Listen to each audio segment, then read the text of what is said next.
Hey everyone, I'm back with another cooking video after yet another half-year hiatus.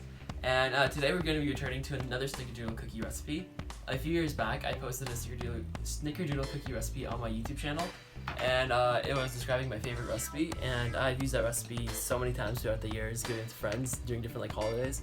And it's gotten to the point where my friends ask me to give them those cookies as a gift for their birthday or for any other occasion that they have, because they love it.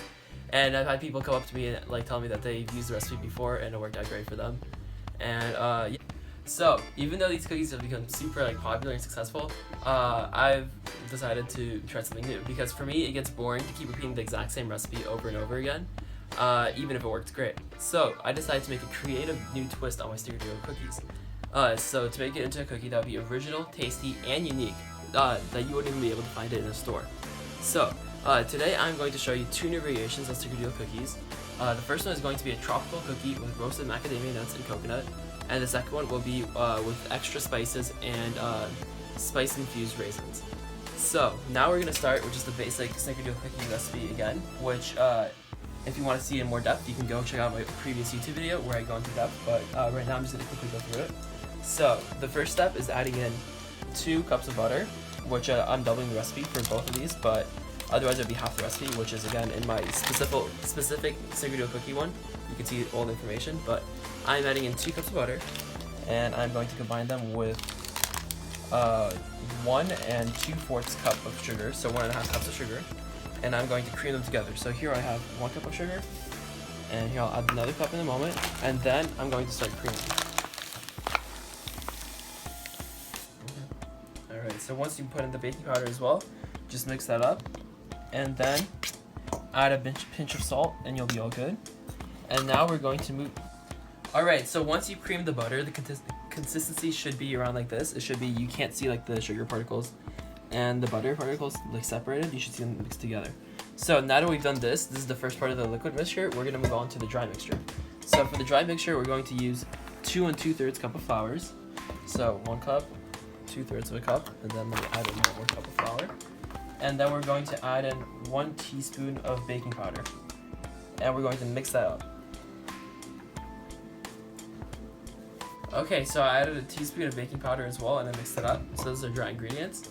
And now we're going to move back to our liquid ingredients, and I'm going to add 2 eggs into the mixture, and you're just going to crack them in and then mix them up in with the mixture.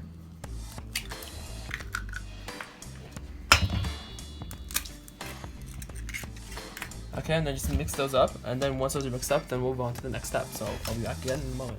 Alright, so this is now properly mixed in. As you can see, most of the egg is mixed in with the mixture now. So now that we've finished up mixing the 2 separate parts, it's time to combine them. So we're going to take our dry mixture, and which it consists of the flour, the salt, and the baking powder. And we're going to slowly start combining that into the wet mixture. So what you're going to do is you're going to add in about 1/4 of the dry mixture at a time. So about that much. Maybe a bit more, and then you're going to slowly mix it in. You're going to mix it in until it's entirely mixed in with the dough. And then once you're done with that 1/4, you're going to add the next 1/4, and then the next 1/4, and the next 1/4. And you're going to keep doing this until you mix it all in. At this time, you can also, if you'd like, add some vanilla. You can add a teaspoon of vanilla or 2 teaspoons of vanilla, depending on your preferences. If you like a lot of vanilla or a little bit. So I can actually add a bit right now. So let's do that quickly. So we add that in, and then you're just going to keep mixing the flour mixture into the wet mixture, and once you're done with that, you should start getting more and more of a dough consistency. So this is just with 1/4, it's already looking a lot more like a dough. Now that we'll add in another 1/4. It should look like even more of a dough, and as you're stirring, be sure not to stir too hard because that can mess up the consistency of this, but not too little either, and you want to make sure that the flour is fully mixed into the dough. And it's going to get harder and harder to mix as you progress into this, but just keep pushing and you should make it through. So I'll be back in a few minutes as soon as I'm done mixing this all up. Alright, so as you can see right now, I'm finishing up the final of the 4/4 of flour that I was adding in, so it's looking a lot more like a dough now. So once I'm done mixing this up, which is right about now, I'm going to form this into a ball and just let it sit for a bit, and we're going to move on to the different other components of the new variations we're going to be making. But this is the basic Snickerdoodle dough, and this is exactly what you saw in my previous video, and it's just like my go-to dough. And then once we're done with our variations, we'll add them back into this and we'll start baking. So I'll see you guys again in a second. Alright, so we are back and we're going to be making the tropical cookies right now. So step one of this is going to be taking 2 tablespoons of coconut oil, and we're going to put these to heat up on a small sauteing pan. So here, let me push these out quickly. There's one, and then here's another one. And what we're going to be doing with this is we're going to be we're going to be roasting / sauteing the peanuts that we're going to put on top, on top of our macadamia. Sorry. So once we've added the 2 tablespoons of coconut oil, we're going to add 1 tablespoon of brown sugar to help caramelize the peanuts. We're just going to add those in, and then be sure to keep stirring that to make sure it's mix up. And now we're going to grab our peanuts as well. We just have a cup of peanuts here, and we're going to slowly saute them in with this mixture. And you're going to want to make sure that you keep stirring it once you put it in, because they can get burned very quickly and easily. So don't let that happen. So in a moment I'll show you, once this butter's melted, how I'm going to put them in, and then how long you have to wait until they're ready. So I'll be back in a second. Alright, so the butter is melted, and you can see it's kind of mixed up with the brown sugar. So now we're going to add in all of our peanuts. And you're just going to want to slowly stir these around so that they get coated with the sugary, oily substance. And this is going to give them the strong coconut flavor that we're wanting to get in the cookie, and it's going to just make them look really awesome and golden and delicious. So you want to keep stirring this around for about 5 minutes or so until they get even more golden. And you want to keep stirring them, as I'm doing right now, because if you don't, then they will burn, and that will not be tasty in your Snickerdoodle cookie. So we'll be back in 5 minutes. Alright, so here we go. After 5 minutes, I have these nice and sugary, coconutty peanuts that I have, and I'm going to add them into my dough. So from last time when I actually made the dough, I put them into the refrigerator for a few hours to make them more solid, which you don't have to do, but that's just an extra thing I did because I had more time. And now I cut it into 4 quarters, and I'm going to put 2 of them out for the other recipe that we're going to be doing in a few minutes, but I'm going to keep these 2 for what we're doing right now. Okay, let me put these and take these away. Alright. So now I'm going to add these peanuts into the dough mixture.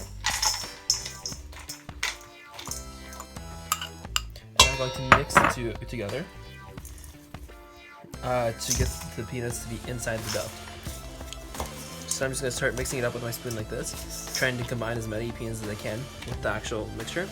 And this might take a while, depending on your dough. Again, this dough is pretty hard still because I just pulled it out of the refrigerator, but if your dough is soft, then it should be a lot easier. And so I'm just going to keep mixing it like this until I get the peanuts fully blended in. So we'll flash back to that again in a second. Alright, so I mixed the new peanuts into the dough, and it's fully mixed up now, and it should be pretty evenly spaced out. I made sure of that. That's a great thing to have. So now that we did that, we're going to actually assemble the cookies. So step 1 is going to be mixing up cane sugar and cinnamon in equal proportions to each other. And we're going to use this to put the cookies in later. So we're going to do a 50-50 mixture. And you just kind of eye this, depending on how many cookies you're doing. So I'm going to do about 3 tablespoons of sugar and 3 tablespoons of cinnamon.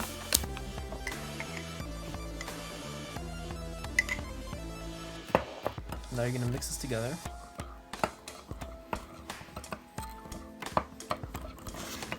And you should get this golden brown mixture. Like that. And now we're going to take a spoon, and we're going to take off about a spoonful, and that's going to be the size of our cookie.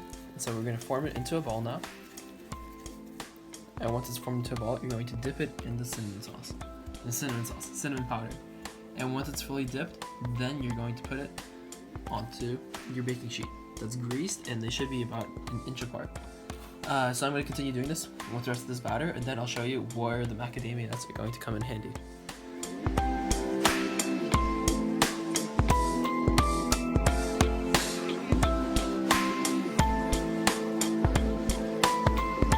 Alright, so as you just saw in my time lapse, I was making these cookies, so now they're done. And if this was a normal Snickerdoodle recipe, we'd stop here and put them into the oven. But it is not. We already added peanuts into here that had the coconut infusement in them, and now we're going to be adding another twist. So these right here are roughly chopped Kona covered chocolate macadamia nuts that we got from Hawaii. And now I'm going to cover these or sorry, not cover these. I'm going to put some of them on top of each cookie, kind of pushing them in a bit. And these are going to melt in and add more coffee / chocolate / macadamia nut flavor to it, which is awesome. And that reminds me of the tropics because it's amazing. So I'm just gonna kind of put a few in, probably like 2 or 3 of these halves in, and I'm just gonna put these around all of these, and we'll be back in a moment. Alright, so I just finished putting them all the chocolates on, so they look pretty good actually. And this is, again, as I just said, with the chocolate Kona chocolate covered macadamia nuts. But if you don't have Kona chocolate macadamia nuts and you just have regular chocolate macadamia nuts, or even just regular macadamia nuts without chocolate on them, any of those will work. So just chop them up roughly and put them on top. In fact, even when we were using the peanuts earlier, you could have just used regular macadamia nuts and just sauteed those to get even more of a tropical flavor. So now that we assembled these cookies, we're going to put them into the oven for 10 to 12 minutes. Or until they have formed cookies and are golden brown and delicious. So I'm going to set a timer, and we'll be back then. And while we are waiting for these cookies to cook, I will show you my other recipe. Alright, so our tropical cookies are in the oven right now, and we're going to move on to our next type of cookie. So our next cookie variation is going to be a spiced raisin cookie. So we have golden raisins here, which are my personal favorite above regular raisins because they have a lighter, sweeter taste. And we have multiple different spices that complement cinnamon well. Now, we have cloves, nutmeg, and ginger ground right here. These are all spices that are very strong and not for everybody. So if you are not into spices, or you know somebody that you're making these for doesn't like nutmeg, for example, or one of these particular spices, then feel free to omit it or add other spices that you think are necessary or good. For example, pumpkin spice can go in perfectly with this. So now I'm going to quickly grind up some of these cloves for the cookie, and then we will continue with making the raisins. So I'm just going to throw these into the grinder, just a pinch, should I put a few more. And then you're just going to give them a light pulse to make sure that they're ground up, but you don't want it to be powdery, you just want it to be lightly ground up. So let's do this.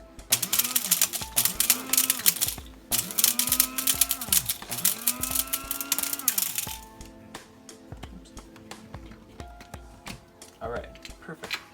So now we have a powder, so we're going to put this powder into a bowl, and then we're going to mix it up with the rest of the spices in a moment.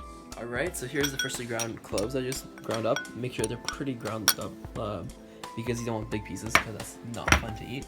So now we have our bowl, our pot, so we have a pinch of sugar, and now we're going to add in a bit of water as well, hot water preferably.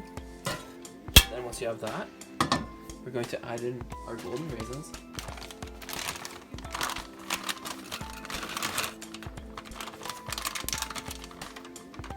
Along with a pinch of nutmeg. A pinch of ginger. And a tiny bit of clove. And now you're going to put this on a low heat and cook it for about 5 minutes. And you want it all to get mixed up, so you want your raisins to become plump and juicy and absorb all these good spices. And you have to keep mixing it non-stop to make sure it doesn't burn or get stuck together. So you're just going to keep doing this. This is going to not only rehydrate the raisins to make them much more juicier in the cookie, but it's going to add all these great spices and extra sweetness, which is always great. Okay, our timer just went off, so let's go check out the cookies. Let's grab these. Oh wow, these are looking pretty good. Alright. So they kind of spread out a bit more than I'd like to, but that's okay. We're going to quickly cut off the little parts. Or sorry, not cut off. We're going to separate the parts that are connected, and then we're going to let them sit for a few minutes, and then we're going to pull them off and put them onto a cooling plate. So I'll be back in a few minutes while I'm pulling them off. While our beautiful tropical cookies are cooling, our raisins just finished up as well. So we're going to take out the raisins themselves and put them into a side bowl. We want to make sure not to grab any extra liquid because that can mess up the consistency of the cookies. So we want to have as little extra liquid as possible. So I'm just going to grab all these raisins and then I'll be back in a second.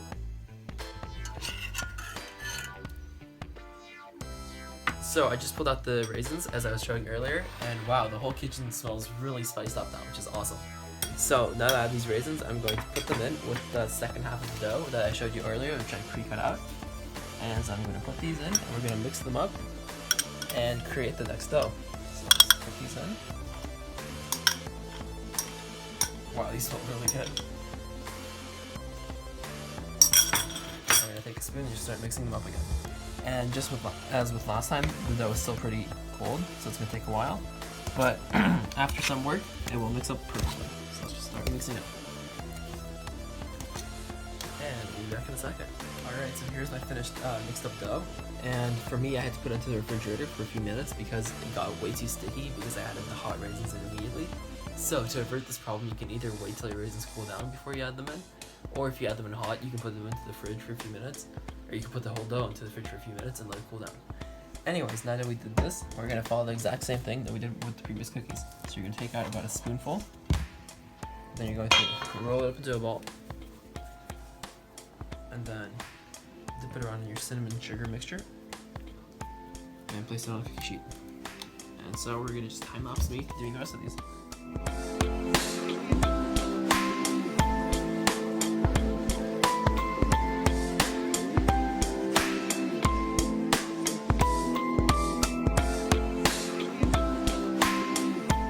So here we go. I just put these apart and they're all about 1 inch away from each other. So now we're going to put these cookies into the oven yet again for 10 to 12 minutes. Or until the cookies spread out and are golden brown and delicious. So we'll be back then. Alright, so our timer just went off, so let's take a look at our cookies. Ooh, these look good. So put these up here. And again, I'll let these rest for a few minutes just to have them cool down, and I'll put them on the platter with the rest, and we'll taste them out and see how they turn out. So I'll be back in a second. Okay, now the cookies are ready, so I'm just pulling them off. And now I'm going to try one of each in a second, and we'll see how they turned out. So we shall see that in a second.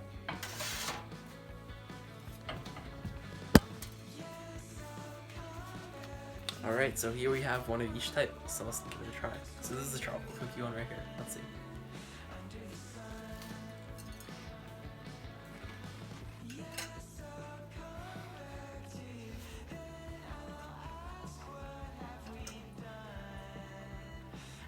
Wow, this is really good.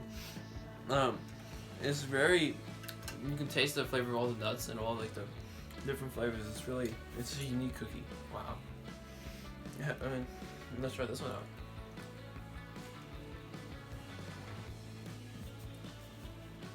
Oh, this is definitely my favorite. The raisins are just really juicy and it's just, sorry, this is really good. Wow.